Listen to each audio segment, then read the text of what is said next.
ರೀತಿ ಪಲ್ಯ ಮಾಡಿದ್ರೆ ಚಪಾತಿ ರೊಟ್ಟಿ ಎಷ್ಟಿದ್ರೂ ಖಾಲಿ ಆಗುತ್ತೆ. ತುಂಬಾ ರುಚಿಯಾಗಿರುವಂಥ ಈ ಸೀಮೆ ಬದನೆಕಾಯಿ ಪಲ್ಯನ ಯಾವ ರೀತಿ ಮಾಡೋದು ಅನ್ನೋದನ್ನು ಈ ವಿಡಿಯೋದಲ್ಲಿ ನಾವು ನೋಡೋಣ. ಸೀಮೆ ಬದನೆಕಾಯಿ ಎರಡನ್ನ ತೊಗೊಂಡಿದ್ದೀವಿ ನೋಡಿ. ಇದನ್ನು ಚೆನ್ನಾಗಿ ತೊಳೆದ್ಬಿಟ್ಟು ಈ ರೀತಿ ಸಿಪ್ಪೆನ ತೆಕ್ಕೊಂಡಿದ್ದೀವಿ. ನಂತರ ಇದನ್ನು ಈ ರೀತಿ ಕಟ್ ಮಾಡಿ ತೊಗೋತಾ ಇದ್ದೀವಿ. ಚಾಪ್ ಮಾಡಿ ತೊಗೋಬೇಕಾಗತ್ತೆ. ಮೀಡಿಯಮ್ ಸೈಜಲ್ಲಿ ಕಟ್ ಮಾಡಿ, ತುಂಬ ಸಣ್ಣದಾಗಿ ಮಾಡಬೇಡಿ. ಈ ರೀತಿ ಕಟ್ ಮಾಡ್ತಾ ಇದ್ದೀನಿ. ಎಲ್ಲದನ್ನು ಚಾಪ್ ಮಾಡಿ ತೊಗೊಂಡಿದ್ದೀವಿ. ಈಗ ನೆಕ್ಸ್ಟು ಒಂದು ಪ್ಯಾನ್ನ ಬಿಸಿ ಆಗೋದಕ್ಕೆ ಇಟ್ಕೊಳ್ಳೋಣ.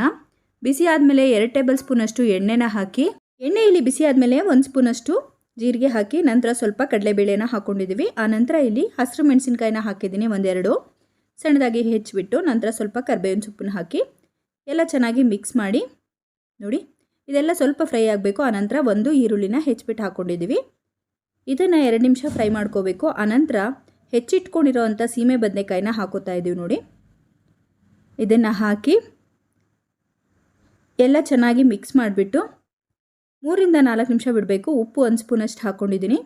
ನಂತರ ಇದಕ್ಕೆ ಒಂದು ಸ್ವಲ್ಪ ಅರಿಶಿನ ಹಾಕೋತಾ ಇದ್ದೀವಿ. 1/4 ಟೀ ಸ್ಪೂನಷ್ಟು ಅರಿಶಿನ ಹಾಕಿ ಚೆನ್ನಾಗಿ ಮಿಕ್ಸ್ ಮಾಡಿಬಿಟ್ಟು ಪ್ಲೇಟ್ನ ಮುಚ್ಚಿ ಇದನ್ನು ಬೇಯೋದಕ್ಕೆ ಬಿಡಬೇಕು.